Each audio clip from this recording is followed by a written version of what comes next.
Okay, అందరికీ నమస్కారాలు. ఈరోజు నేను ఇక్కడికి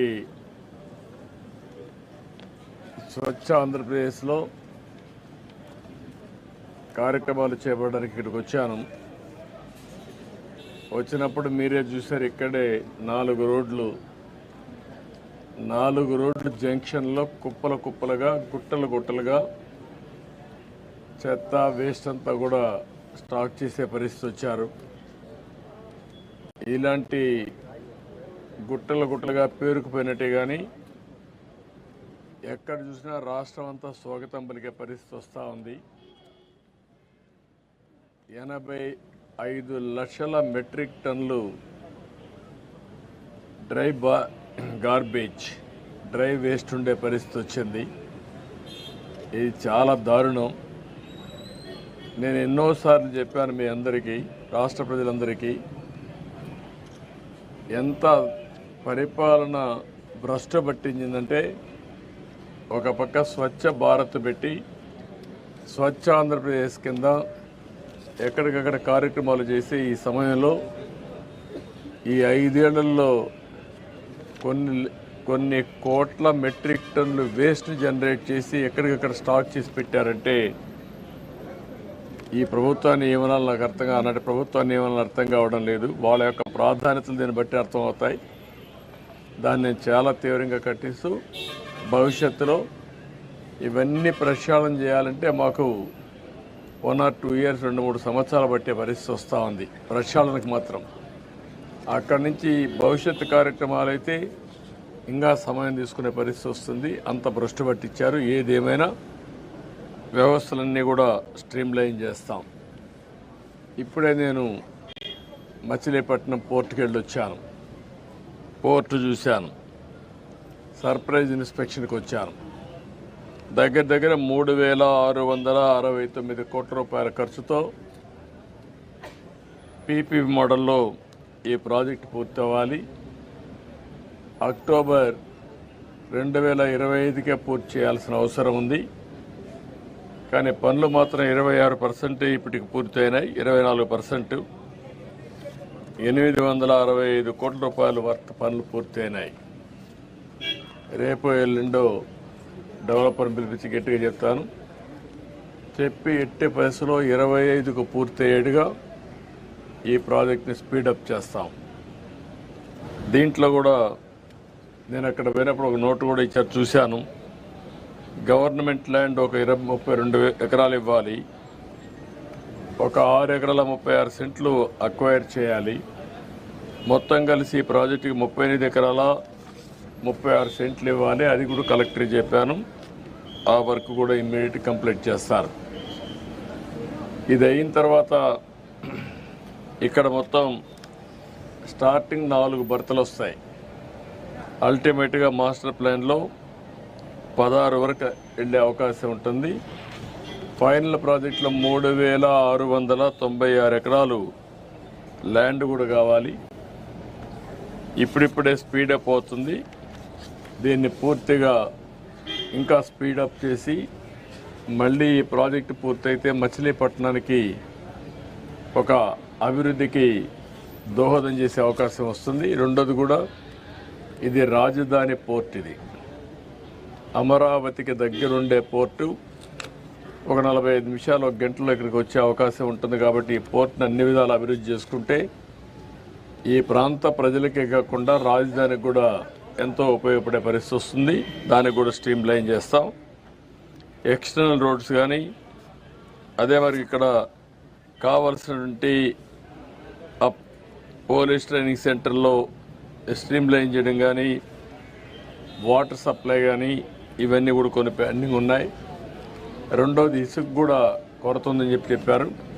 అవి కూడా ఇప్పుడు నేను కలెక్టర్ గారికి ఆదేశాలు ఇస్తున్నా. ఈ ప్రాజెక్టుకి ఫాస్ట్ ట్రాక్లో రా మెటీరియల్ కానీ, లేకుంటే వాళ్ళకి కావలసినటువంటి సదుపాయాలు కానీ అన్నీ కూడా పూర్తి చేసి దీన్ని అనుకున్న టైంలో పూర్తి చేయడం ఒక బాధ్యతగా పెట్టుకుంటున్నాం.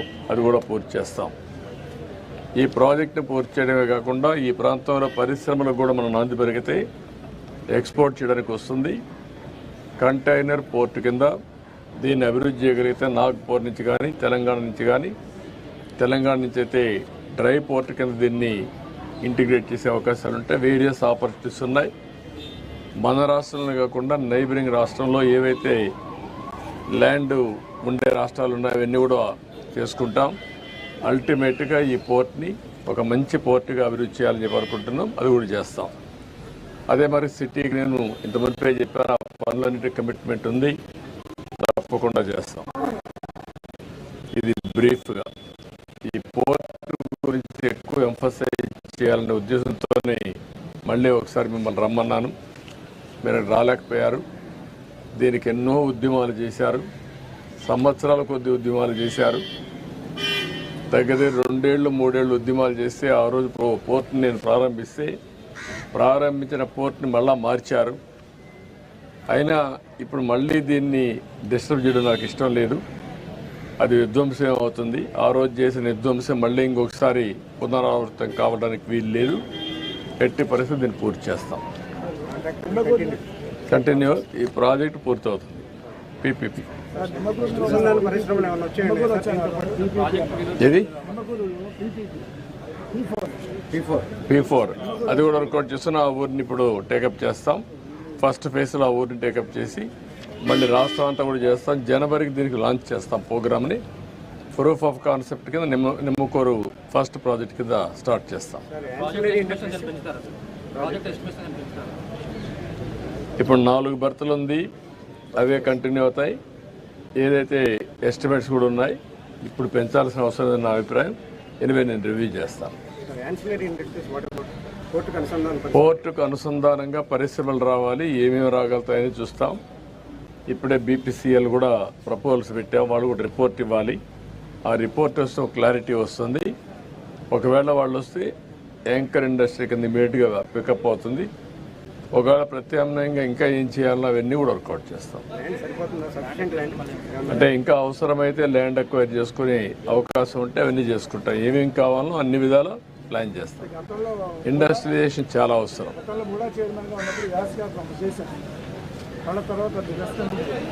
అందుకని ఇప్పుడు ఏంటంటే మెయిన్గా ముందు పోర్ట్ వస్తే చాలా ఇదవుతుంది. ఇప్పుడే మీరు చూసారు నేషనల్ హైవే వచ్చింది, దానివల్ల ఈజీ అయింది. రేపల్లె వరకు రైల్వే లైన్ కూడా వస్తే కనెక్టివిటీ ఈజీ అవుతుంది. ఈ విధంగా అన్నీ కూడా మచిలీపట్నాన్ని కనెక్ట్ చేస్తూ మనం ఇవన్నీ కూడా చేయాల్సిన అవసరం ఉంది. 6 లేన్ అవసరమైతే ఇంకన్నీ 6 కాకపోతే 8 కూడా అవుతుంది. రేపు పోర్ట్ ఇవన్నీ బాగా వస్తే ఆటోమేటిక్గా వచ్చేస్తాయి.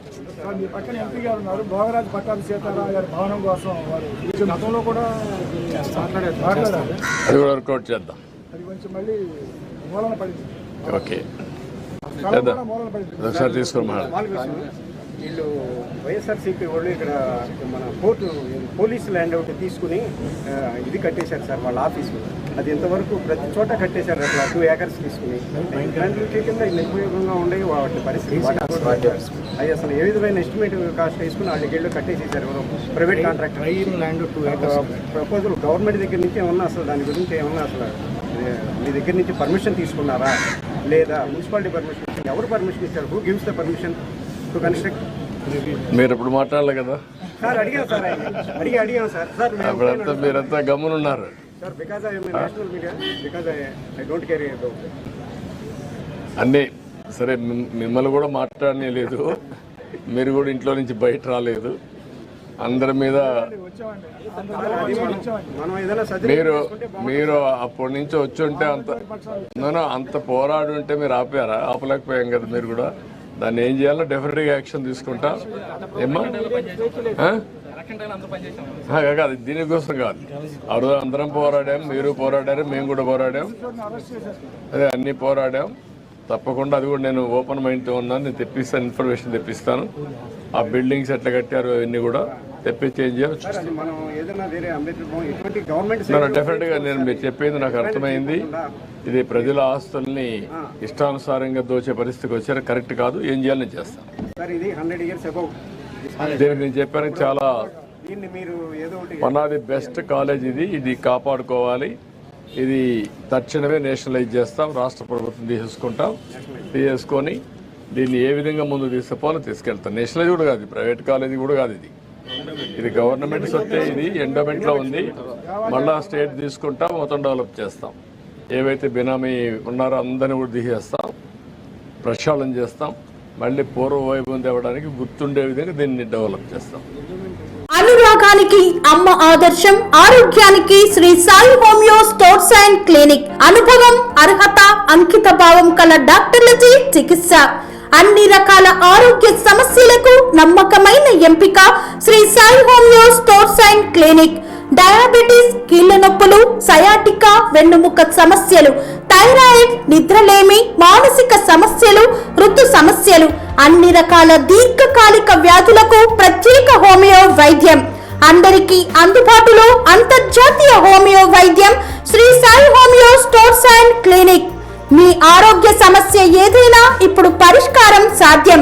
సైడ్ ఎఫెక్ట్ లేని వైద్యంతో సంపూర్ణ ఆరోగ్యం కొరకు సంప్రదించండి Shri Sai homeo clinic and stores, Bhavani Nagar, Ambedkar Nagar road, old Alwal, Secunderabad. సంప్రదించాల్సిన ఫోన్ నంబర్స్ 9000751751 మరియు 9000422525.